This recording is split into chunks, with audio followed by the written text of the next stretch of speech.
વડોદરા મહાનગરપાલિકા દ્વારા ધાર્મિક બેનરો અને યુનિટી માર્ચમાં લગાવેલા તિરંગા ધ્વજનું અપમાનને લઈને વડોદરા શિવસેના દ્વારા પાલિકા ખાતે આવેદનપત્ર આપી રજૂઆત કરવામાં આવી।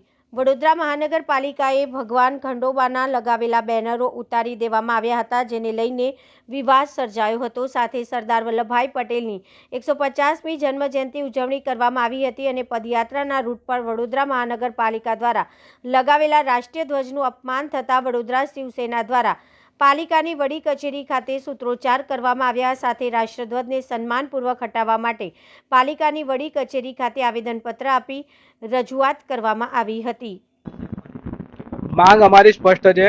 તમે જોઈ શકો છો કે ભારતીય જનતા પાર્ટીએ જે પ્રમાણે હિન્દુત્વ છોડ્યું એ જ પ્રમાણે આજે તમે જુઓ કે દેશભક્તિની મોટી મોટી વાતો કરતી આ ભારતીય જનતા પાર્ટીએ દેશભક્તિ પણ છોડી દીધી।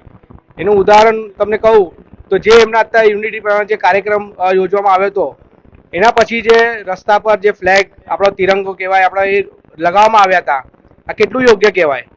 તમે તમારા ઇવેન્ટ મેનેજમેન્ટ તમે કાર્યક્રમ માટે તમે એક દેશનો આપણો પવિત્ર ઝંડાનો વપરાશ કરો છો, સારું કર્યો તો કર્યો, પણ હવે એને કાઢશે કોણ?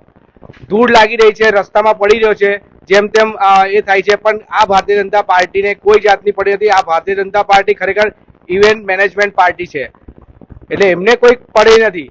બીજો મુદ્દો અમારો એ હતો કે જ્યારે બેનરોની વાત આવે તો ચંપા ષષ્ઠીના ટાઈમે અમારા દેવતના અમારા જે અમે જ્યારે બેનરો મારેલા, તમામ હિન્દુ સંગઠનોએ પણ બેનરો મારેલા, વીણી વીણીને બધા બેનરો કાઢવામાં આવ્યા હતા ને 3 દિવસ પછી જ્યારે કાર્યક્રમ હતો એ ટાઈમે ભારતીય જનતા પાર્ટીના નેતાઓના બધી જ જગ્યા પર 4 રસ્તા પર મેયરની ગેટની બહાર તો મોટું એવું હોર્ડિંગ હતું કે એક્સિડન્ટને નોરતું આપે એવું હતું। તે છતાં પણ કોઈ જાતની કોર્પોરેશન દ્વારા કે કોઈ સ્થાનિક કોઈએ કંઈ કામગીરી કરી નથી ને કાંઈ બેનર ઉતાર્યા નહીં। એટલે અમારી સ્પષ્ટ માંગણી છે, કાયદો બધા માટે સરખો હોવો જોઈએ। જ્યારે હર્ષભાઈ સંઘવી જ્યારે એવું કહેતા હોય કે કાયદામાં રહેશો તો ફાયદામાં રહેશો, તો કોર્પોરેશનના અધિકારીમાં અમને એ જ કહેવા માંગે છે તમે કાયદામાં કામ કરશો તો મજા આવશે।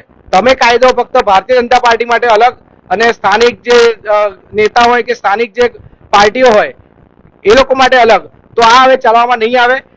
અને બીજી વસ્તુ કે અમે બેનરો લગાવીએ છીએ તો એને કોર્પોરેશનમાં અમે એના પૈસા બી ચૂકવીએ છીએ, અમે મફત નથી લગાવતા, તો પછી કેમ તમે કાયદો આ રીતનો એક સરખો નથી રાખતા? એટલે આજે અમને માંગ કરવા હતા કે જો કાયદો બધા માટે સરખો હોવો જોઈએ, 4 રસ્તા પર બેનર ના હોવા જોઈએ, એને અમે સમર્થન આપીએ છીએ, કારણ કે એ એક્સિડન્ટને નોરતું આપણે એક્સિડન્ટ થાય એટલે એ આપણે માનીએ છીએ કે 4 રસ્તા પર બેનર ના હોવા જોઈએ, પણ 100 મીટરની બહાર જ્યારે એમનો જ કાયદો છે ત્યારે જો બેનરો લાગ્યા હોય ને તમે એક પોલિટિકલ પ્રેશરમાં એને જો બેનરો કાઢતા હોય તો વડોદરાની જનતા બધું જોઈ રહી છે। હિન્દુત્વના નામે આ લોકોએ વોટ લીધા, પણ શું કરી રહી છે હિન્દુઓ સાથે એ આપણે જોઈ રહ્યા છે।